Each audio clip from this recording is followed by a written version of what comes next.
everybody, it is January 31st, the last day of January. You're listening to the Mo News podcast. I'm Moshe Wanunu. And I'm Jill Wagner. This is the place where we bring you just the facts. And we read all the news and read between the lines so you don't have to. Jill, how are the New Year's resolutions coming? We're 1 month in. What New Year's resolutions? How's that? Folks, there's 11 more months left of the year. The next one, we're in a leap year, so we'll have a February 29th next month, which is always exciting. Once every 4 years. I saw a meme today and it was like, hi, I'm January and I will make you feel all 31 days of this month. And it resonated. Jill, to celebrate the end of January, today, I understand, is National Hot Chocolate Day. I can get behind National Hot Chocolate Day. Yeah, if you're looking for a break from the caffeine, looking for an excuse to enjoy, some whipped cream, marshmallows, all the accoutrements that go on top of hot chocolate. Go out and get it. I feel like there's got to be discounts out there. So you're just gonna throw in a French word, basically, every day, at any opportunity. Got it. We're trying to, make people feel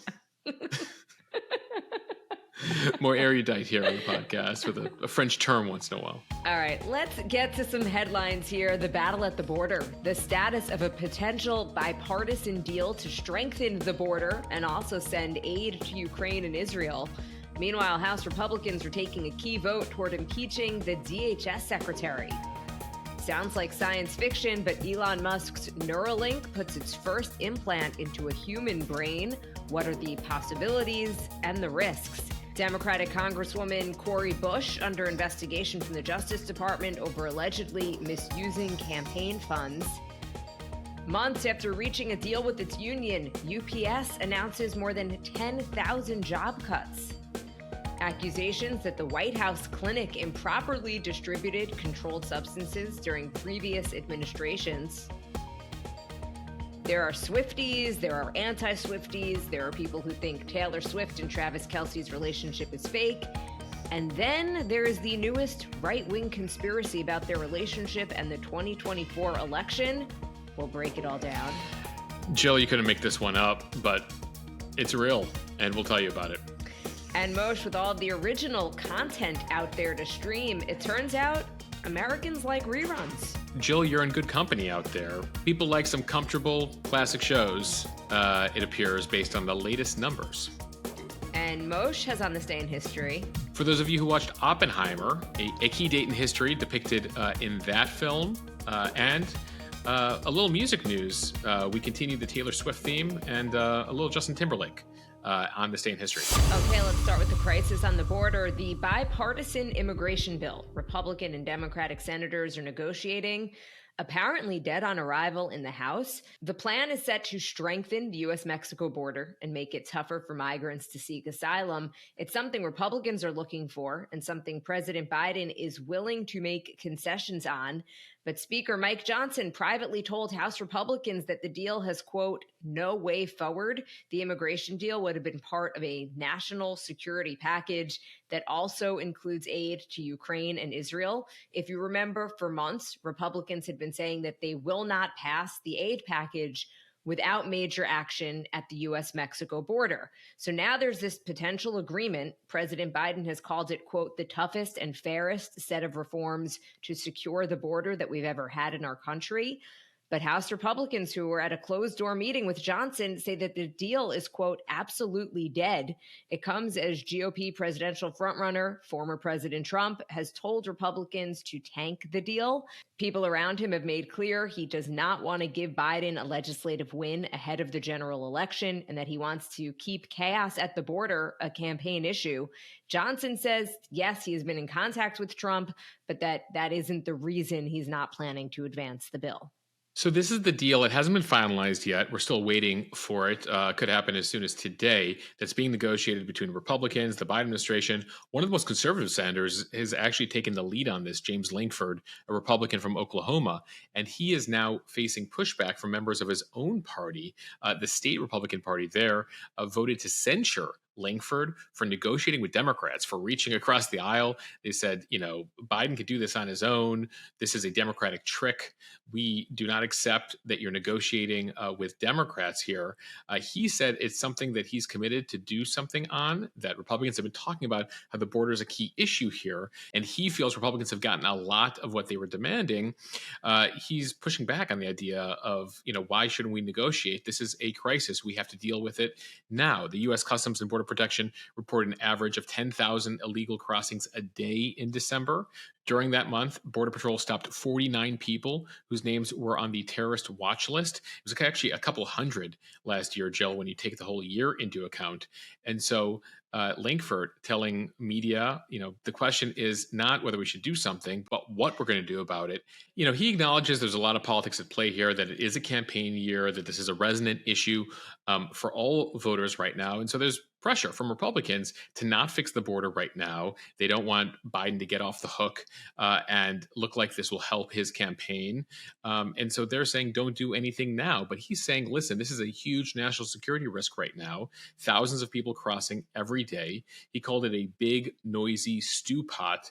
And we need to do something now. So it'll be very interesting to see how this plays out. It appears the folks in the Senate will come up with some deal here. And the question is, how much pressure will there be on the House from senators, but then also on the other side, former President Trump, on whether to pursue something here? And then one of the other questions being asked is, are there things Biden can do independently with executive authority, or attempt to do executive authority without legislation? Now, that's something Republicans are saying. Biden, you're willing to risk it on student loans and other issues. Why aren't you willing to go it alone here? And Biden insisting, no, I need certain authorities from Congress. The truth probably lies somewhere in between, because Biden also wants to be able to rely on Congress for some of these new serious measures, because he doesn't want to do them independently and then upset the left, the progressive flank that is unhappy with more stern measures on the border. So a lot of people spinning these plates right now, Jill. But as of this latest headline from the House, unclear whether anything will get through. And at the same time, House Republicans are moving ahead with their plan to impeach Homeland Security Secretary Alejandro Mayorkas. What is he accused of? Well, the Homeland Security Committee charges that Mayorkas, quote, willfully and systematically refused to comply with federal immigration laws amid a record surge of migrants at the border, and that he has, quote, breached the public trust by telling Congress that the border is secure. A cabinet official, by the way, has not been impeached in nearly 150 years. Yeah, you got to go back to the 1870s for that. So the House Homeland Security Committee took a vote late on Tuesday night to move ahead with 2 articles of impeachment against Mayorkas. The next step would be for those articles to hit the House floor. That could happen as soon as next week. Even if impeachment passes the House and he is officially impeached, the Senate, a reminder, is run by Democrats. So there is 0.0 shot of Mayorkas being convicted and removed from office, effectively a slap in the wrist here, but still rarely used against cabinet secretaries. And that's something that Republicans feel will work to their advantage here. They feel like they need to take the administration to task for what they feel is a breach of their duties when it comes to immigration law. Jill, it comes as there's an ongoing fight between Texas and the U.S. government that we told you about.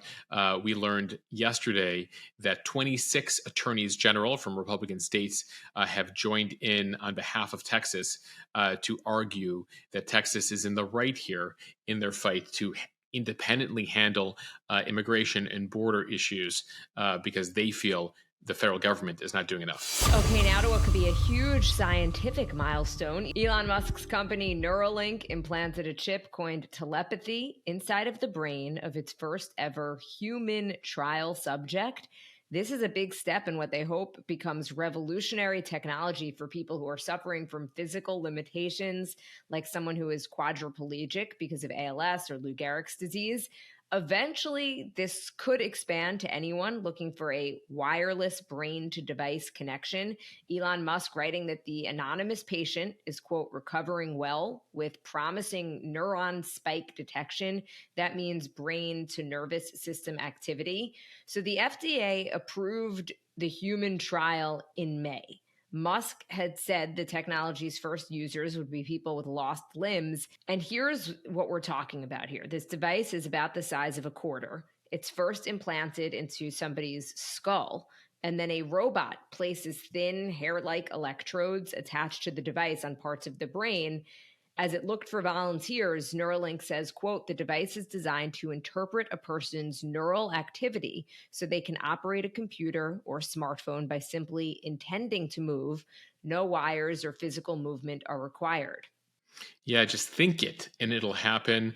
Elon Musk has said this is like replacing a chunk of your skull with a smartwatch, if that makes you feel better, then sewing the threads into the brain tissue and being able to leverage here the electrical signals. Too soon to know whether it's going to work. There are certainly some ethical questions here as well. In November, some U.S. lawmakers questioned the safety of the implants after records indicated that experiments in monkeys resulted in debilitating health effects for those monkeys. But he did have federal approval to move ahead here. And Neuralink is not alone. Elon's not alone here. It's one of many groups and companies that are working on linking the nervous system to computers. There are actually about 40 brain-computer interface trials underway right now. There's a rival called Synchron that's developed a stent-like device that it has implanted inside the vein on top of a patient's brain, but not inside brain tissue. There's another company called Precision Neuroscience. It's implanted what it calls a microelectrode array in 6 different patients, and they're trying to capture data. That device, by the way, you mentioned Elon's device is about the size of a quarter. This competing device is 1/5 the thickness of a human hair sitting on top of the brain. By the way, that Synchron startup, that is backed by Bill Gates and Jeff Bezos. And so a lot of billionaires, some of the richest people in the world, Jill, all working on this. And if they figure this out, some incredible benefits here for people with ALS, people who are quadriplegic. So, Moshe, if this works correctly, you could see how it would be a complete game changer for somebody with ALS or other of those types of physical limitations. But as I was researching this story, I was also thinking about some of the ethical complications and just the complications in general in terms of how a computer can actually determine what you're thinking that you're maybe just thinking about randomly and what you're thinking that you actually want to act upon. Right, like thinking about various hypotheticals, I guess. Like sometimes you're at the edge of a boat and you're like, oh, I wonder what would happen if I jumped off the boat, jumped off the boat right now. But you don't actually intend to, but you're thinking about hypotheticals. Does the Neuralink, does the computer understand that before it moves your body to actually do that? Definitely something they got to think about, Elon, if you're listening. If you're talking to somebody and you just are thinking like, oh my God, when is this person going to stop talking or whatever, right? What would happen if I put my hand over their mouth? Yeah.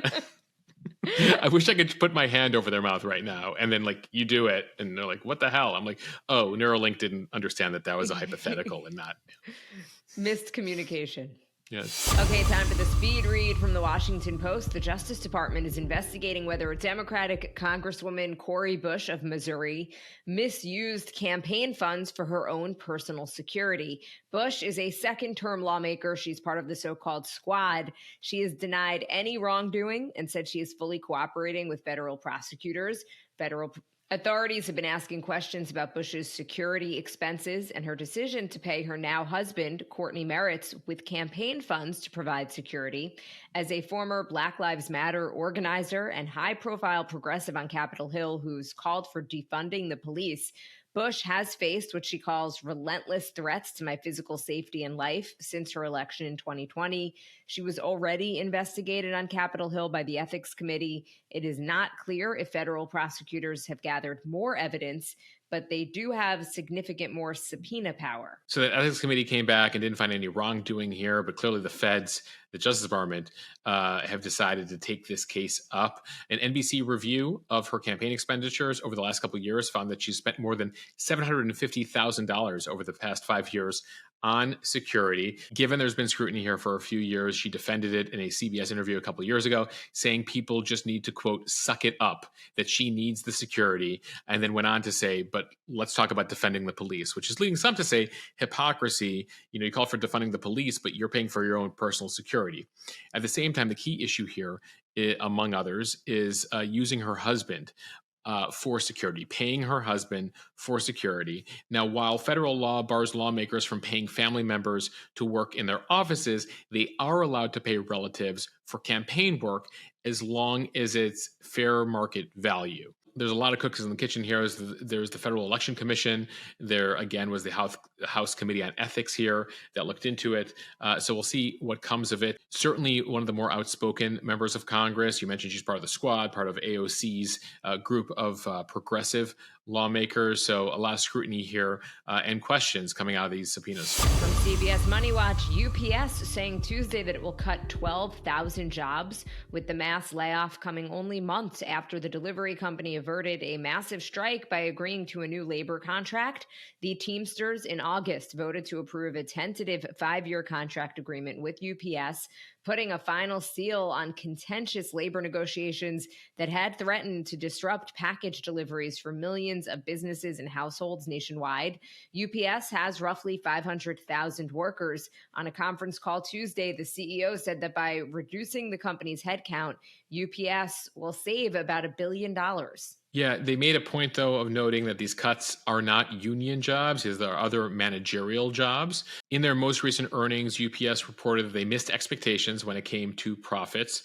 But it does come, as we told you last year, about that near strike, the strike that was averted with that new union contract, UPS drivers earning an average of $170,000 in annual pay and benefits. Per this new deal, the pact covers just over 300,000 of the employees of the 500,000 that work at UPS. It also got them air conditioning in their trucks. But it does come, as we've seen a number of companies here in the past year axing jobs, anticipating slower economic growth. And so while job growth has proved resilient, the country added nearly 3 million jobs last year. There are predictions of a slowdown, again, not a recession, but a slowdown in the coming year, and companies are starting to prepare for that. From Fox News, the White House medical unit had, quote, severe and systemic problems with its pharmacy operations and provided healthcare and controlled substances to ineligible staffers prior to 2019, costing more than $750,000 in wasted taxpayer money in just 3 years. This is according to a new report by the Defense Department's Office of Inspector General. The probe focused on the unit's records from 2017 to 2019 during the Trump administration. According to the report, drugs were dispersed without verifying patient IDs, and the pharmacy, in quotes, let people grab over-the-counter medicines from open bins. Opioids and sleeping medications were not properly accounted for and were tracked using error-filled or unreadable handwritten records. The controlled substances dispensed include fentanyl, morphine, ketamine, hydrocodone, Ambien, and diazepam, among others. The report also said the White House Medical Office spent tens of thousands of dollars during the Trump administration on brand name medications instead of less expensive generic equivalents. Yeah, we should note that this comes as there was a separate Pentagon Inspector General report a couple years ago that found that now Congressman Ronnie Jackson, who was the White House physician under Obama and Trump, was nicknamed the Candyman by staff internally. There were investigations into other inappropriate conduct by him, including sexual harassment, that he drank on duty, engaged in abusive behavior. He's now a congressman from Texas over there in the House. But this report, concerning to a number of folks in Washington. The White House Medical Unit, by the way, consists of multiple clinics in the Washington area. It's staffed by military. It's staffed by military and civilian employees and overseen by the Pentagon, hence the report here, as the Pentagon took a look at this. And this investigation was prompted by multiple complaints that this office was engaged in improper medical practices. Apparently, there was an anecdote that somebody was asking for drugs as a going-away gift as they were leaving their job at the White House. So a lot of questions being asked, and the focus here on these Trump years is because of the data that they had. It's unclear whether things have changed during the Biden administration. And Jill, there's a lot of talk about ineligible staffers getting medication. It's really only meant for the president, the vice president, and cabinet secretaries. And effectively, they changed the rules in recent years. Again, not officially, but for the purposes of the pharmacy, to allow anyone who comes in contact with the president or near the president to be able to have access to these drugs at discounted rates or free, hence the taxpayer fraud here. The image that I have in my head, which I know is not what this actually is like a mock pharmacy set up in the White House where it's like just a free for all and people are just kind of climbing You're just over throwing things across the room. It's like since we're talking about the Trump administration, it's like him in Puerto Rico throwing the paper towels at people. Like people just like, oh, you want some hydrocodone? You get some hydrocodone. You want some Prozac? Here's a Prozac for you. Just tossing it out there like Tic Tacs. Okay, from Variety, only in 2024 could a chart-topping pop singer's relationship with a star football player be viewed by major news outlets as a mission to control Americans. We are talking about pop star Taylor Swift and Kansas City Chiefs tight end Travis Kelce. On Sunday, Kansas City beat the Baltimore Ravens to earn a spot in the Super Bowl in a couple of weeks. And now some are suggesting that Swift's movement into the football world was proof of a political conspiracy theory connected to the government. Okay, Moshe, what? On the January 9th episode of his show, Jesse Watters Primetime, the Fox News host said, around 4 years ago, the Pentagon's Psychological Operations Unit floated turning Taylor Swift into an asset. It is real. The Pentagon Psyop unit pitched NATO on turning Taylor Swift into an asset for combating misinformation online. The Pentagon at the time denying the accusation, saying, as for this conspiracy theory, we are going to shake it off, referencing a line from a Swift song. So this all seems like fun and games and everyone's making light of it, except that they're not.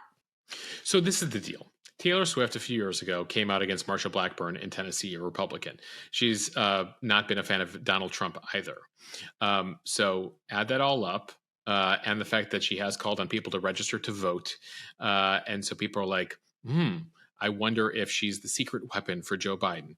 Then she meets Travis Kelce. She's on TV a number of times, right? She's been to a number of the games. Travis Kelce happens to be featured in a Pfizer campaign advocating the COVID booster shot. So for many people on the far right, he's advocating the vaccine.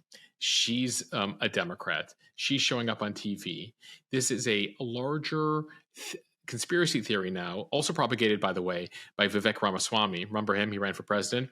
He literally wrote this week, I wonder who's going to win the Super Bowl next month. And I wonder if there's a presidential endorsement coming from an artificially, culturally propped up couple this fall. Just some wild speculation, but let's see how it ages. So somehow it's gotten to the point where Joe Biden is decided to put Taylor Swift and Kelce together as a secret campaign move to win in the fall. And this has led to a group of people, by the way, not so small, online on the far right, who say, this is all one large conspiracy because we live in an era now of constant conspiracy theories. Now, there is a lot of pushback, even among some conservatives who are like, you guys are losing your freaking minds. And by the way, way to turn young voters and Taylor Swift fans against us in an election year, tone it down. This is very clearly, a couple that, generally has a relationship and not a psyop from the Oval Office. And yet here we are in 2024 where everything is a conspiracy theory, Jill, including apparently Taylor Swift's relationship. Now, I will say this.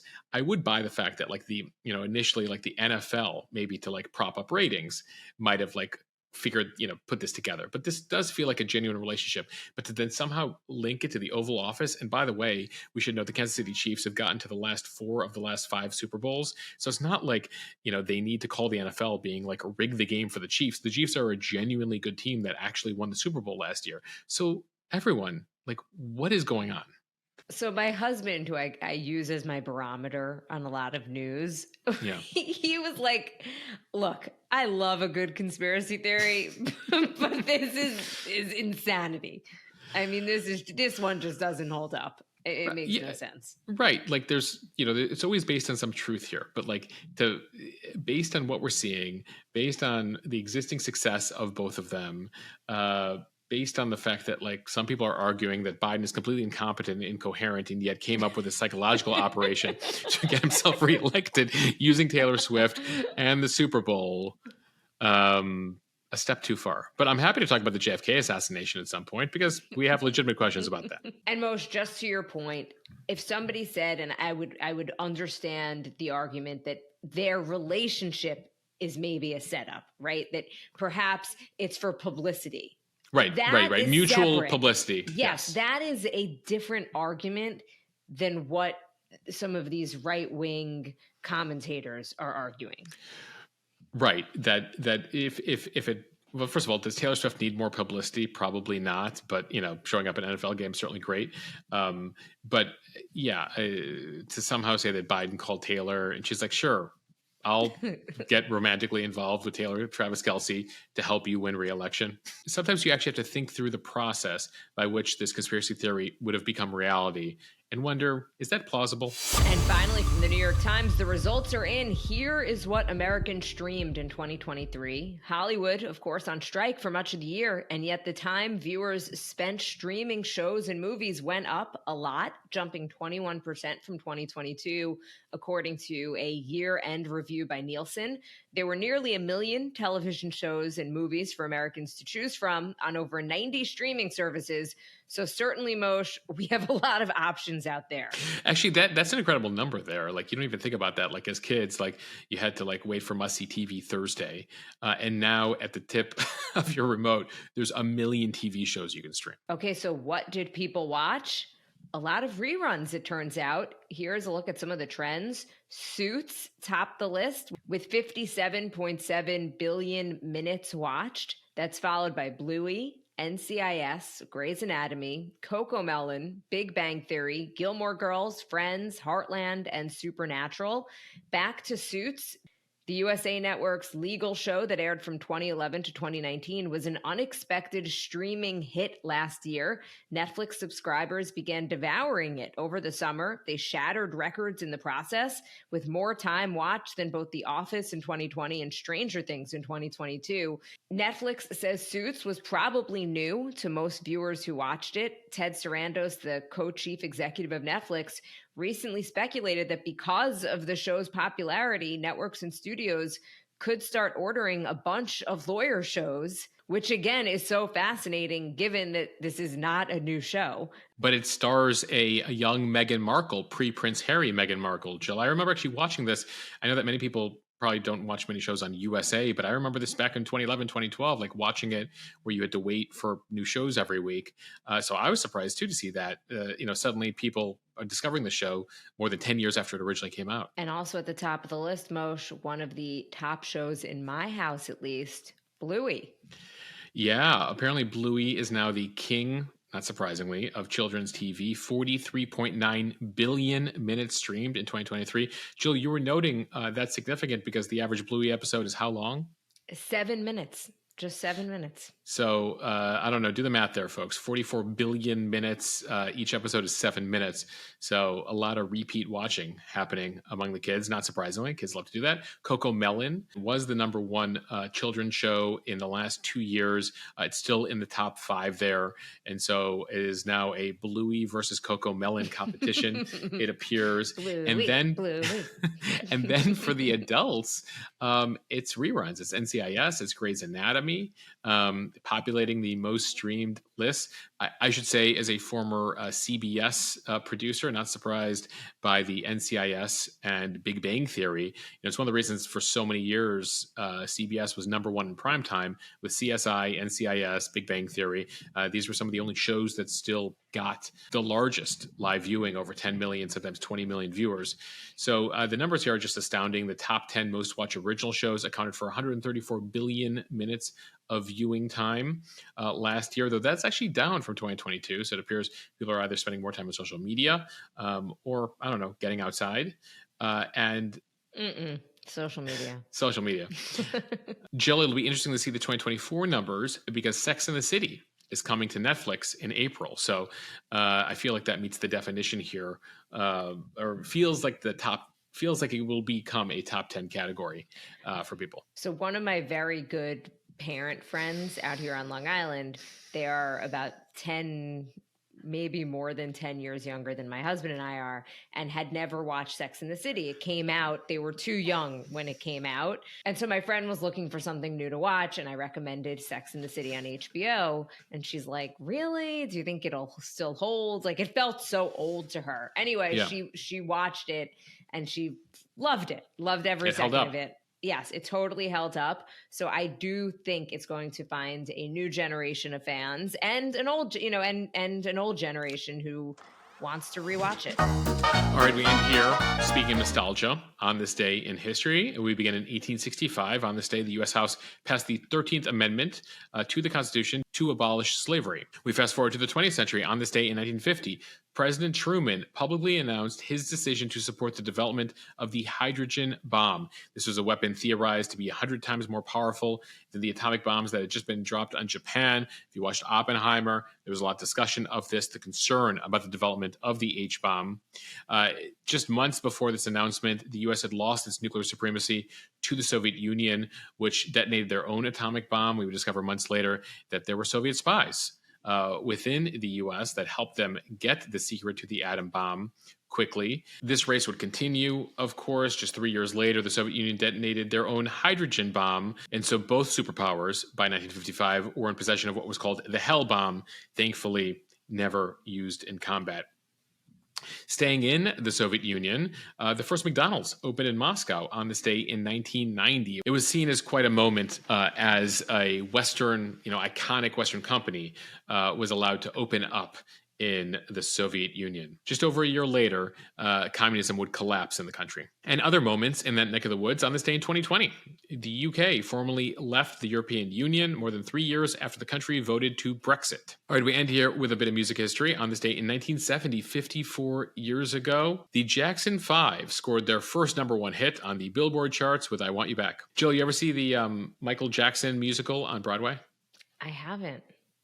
It was great, and they do a throwback to some of the Jackson 5 classics, which still, to this day, will get you dancing. Speaking of dancing, on this day in 1981, Justin Timberlake was born, and I don't know if you caught him on SNL over the weekend with his new album, but still putting out hits. I didn't catch the whole show, but I caught the performance of one of his songs, which I thought was really good. And finally, on this day in 2010, Taylor Swift won Album of the Year at the Grammys for Fearless. At age 20, she became the youngest artist ever to win the award, beating out the Alanis Morissette record, who she had won Album of the Year back for Jagged Little Pill back when she was 21. Moshe, I did rather enjoy that era in her Era's concert that I had to watch from home as in the movie version because I could simply not get tickets or afford them. Yeah, Fearless included Love Story and You Belong With Me among other hits. And Moshe, who would have thought all of these years later, she'd be at the center of a right-wing conspiracy about the 2024 election? Jill, I'd go back to my Twitter account. In 2010, I was predicting it. I'm like, one day, 14 years from now, Mark my based words. on the success of Fearless, the President of the United States will be using Taylor Swift as a psychological op to get the country to vote them back in office.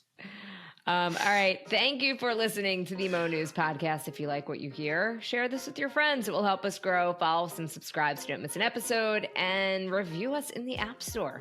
Yes, those reviews make a difference. So if you could leave us a 5-star review, that would be excellent. Appreciate all of you. And of course, we continue to put out more content over on the premium feed. So make sure to join Mo News Premium. It is the place now where we do weekend coverage here at Mo News on Instagram. So mo.news/premium to join today. All right. Bye, everybody. Later.